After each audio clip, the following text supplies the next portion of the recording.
तो पहले आप जान लें कि हमारे शास्त्र क्या बोलते हैं। तो हमारे शास्त्रों में लिखा है कि जो जीव है वो स्वर्ग से उतरा हुआ है। स्वर्ग से जीवात्मा जो है आकाश से होता हुआ, वायु से होता हुआ, धूम से होता हुआ, मेघों से होता हुआ, वर्षा की बूंदों के साथ आके जो है वो पृथ्वी तत्व से होकर अन्य के द्वारा पुरुष के उदर में गया है और फिर पुरुष के वीर द्वारा स्त्री की योनि के द्वारा फिर वो जीव जो है स्त्री के गर्भ में शरीर को धारण कर लेता है। तो ये बात क्लियर बताई हुई है।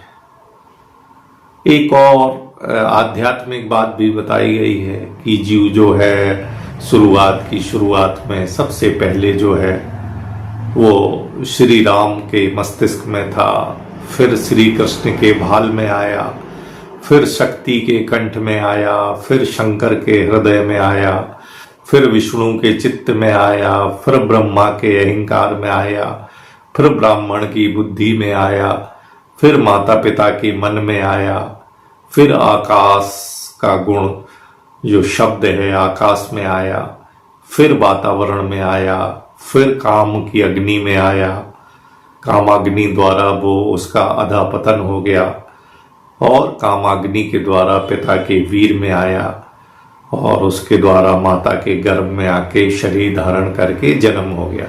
तो ये बात बताई गई है। तो हमारे वैज्ञानिक खोज रहे हैं कि जो है वो जीव सबसे पहले जीव पृथ्वी में कैसे आया। आइए इसको जानते हैं। विज्ञान कह रहा है कि ब्रह्मांड का निर्माण जो है 13.8 अरब वर्ष पहले हुआ। विस्फोट से ऊर्जा और पदार्थ का निर्माण हुआ। ब्रह्मांड की रचना से पहले ना तो अंतरिक्ष था ना समय था। उन्होंने एक कल्पना की है बिग बैंग की कि ना अंतरिक्ष था ना समय था। ब्लैक होल के केंद्र भाग में जो चीज मौजूद थी वो थी विलक्षणता, सिंगुलरिटी थी।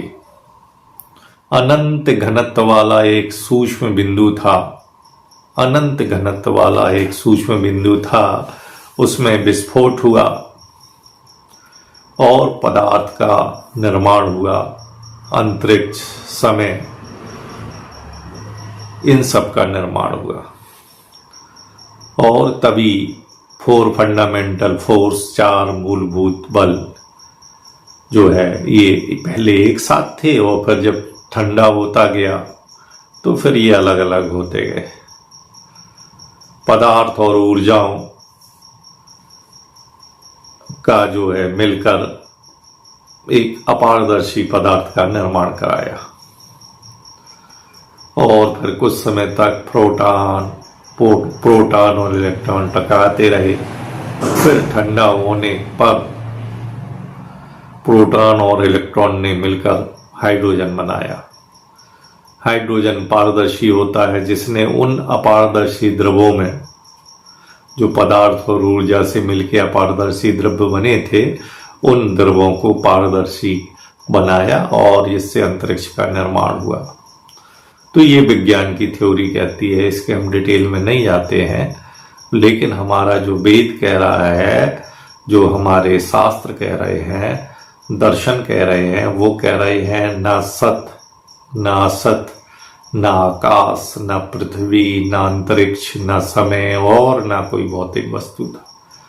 वेद के अनुसार जो है नाद रूपी ध्वनि थी और कोई भासमान अम्भस तत्व मौजूद था। वो जल नहीं था, लेकिन जल जैसा कोई पदार्थ मौजूद था। केवल ऊर्जा अस्तित्व में थी और इसी ऊर्जा को उन्होंने परम तत्व कहा। इसी ऊर्जा से उन्होंने कहा समस्त वस्तुओं का निर्माण हुआ केवल प्राण को छोड़कर। लहराता हुआ द्रव्य अस्तित्व में आया जिसे सलल कहा। हल्का पदार्थ अभू का ऊष्मा से शायद ये विकृत हुआ होगा, ऐसा कहा गया है।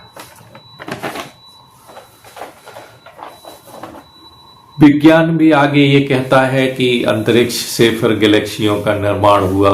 गैलेक्सियों में धूल और गैस थी, जिससे ग्रह उपग्रहों और उल्का पिंडों का निर्माण हुआ। यह बताना बहुत मुश्किल है कि सब कुछ की रचना कैसे हुई। कोई नहीं जानता। कोई नहीं जानता कि जीवन और जीव की शुरुआत कैसे हुई। कोई नहीं बता सकता कि ईश्वर के सहयोग से सब कुछ अस्तित्व में आया अथवा नहीं आया, बस अनुमान है। तो विज्ञान के 3 अनुमान है।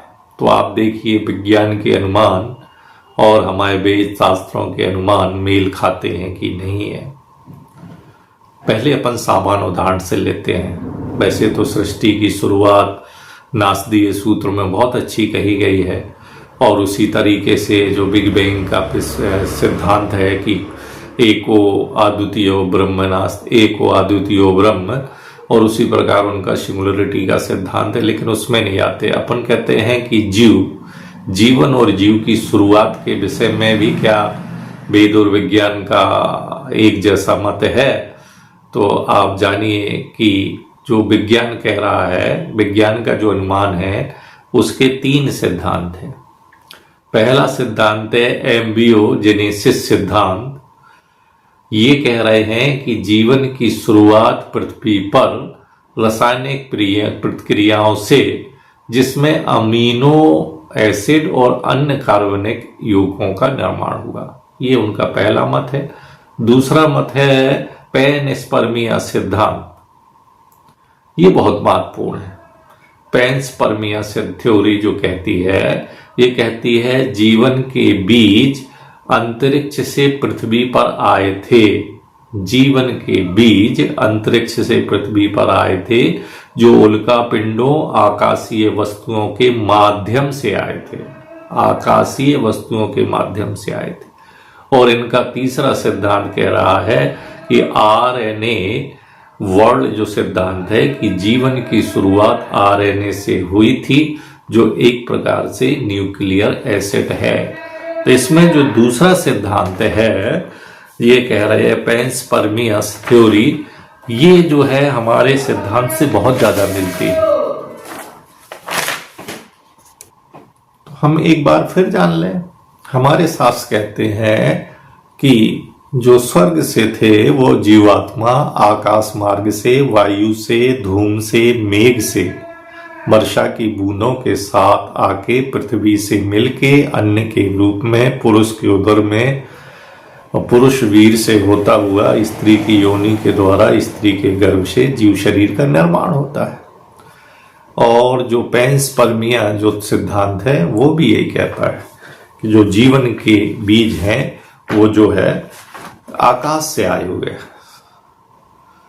तो पैनस्पर्मिया एक वैज्ञानिक की परिकल्पना है, जो एक प्रस्ताव रखती है कि ब्रह्मांड में जीवन अंतरिक्ष की धूल, उल्का पिंडों, क्षुद्र ग्रहों, धूमकेतुओं के द्वारा फैला।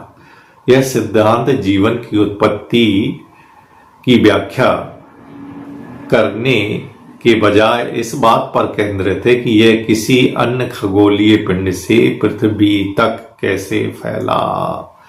इसके 3-4 भाग हैं। पैनस्पर्मिया के जो मुख्य सिद्धांत है वो है लिथोपैनस्पर्मिया।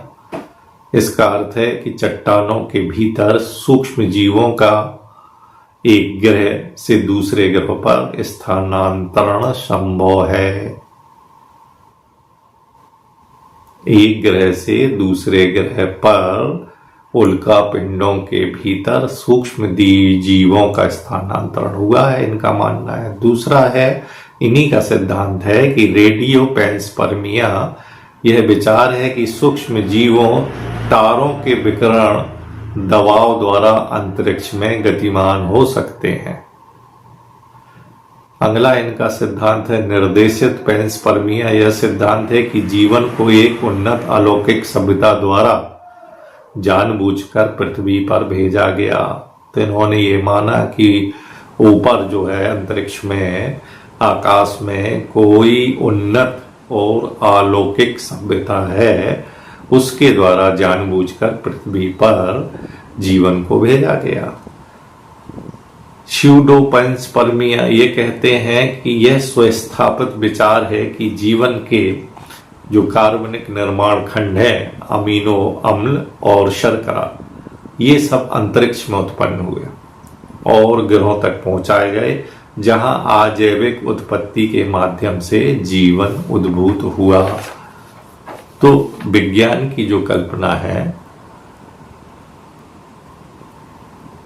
ये कैसे आई?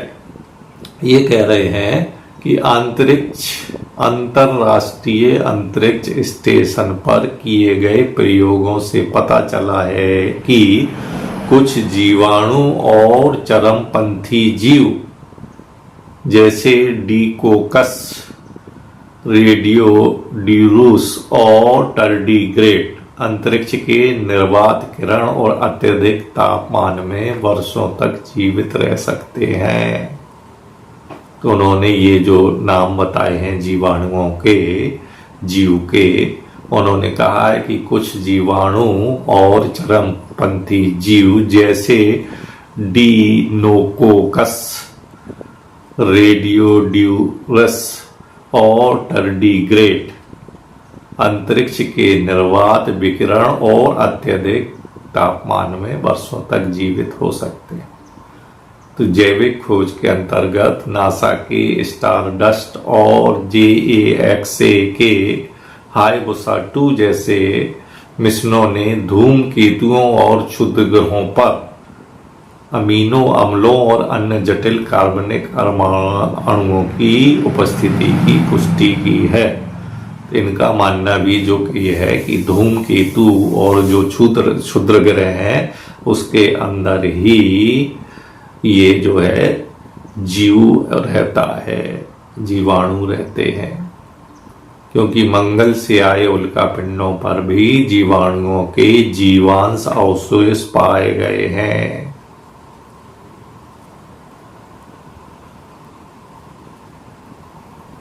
तो इससे क्या क्लियर होता है? अंतरिक्ष से जीवन के रासायनिक तत्वों के आगमन की बात व्यापक रूप से स्वीकार की गई है, लेकिन जीवित जीवों के वास्तविक स्थानांतरण के ऊपर अभी अस्पष्टता बनी हुई है। नमस्कार।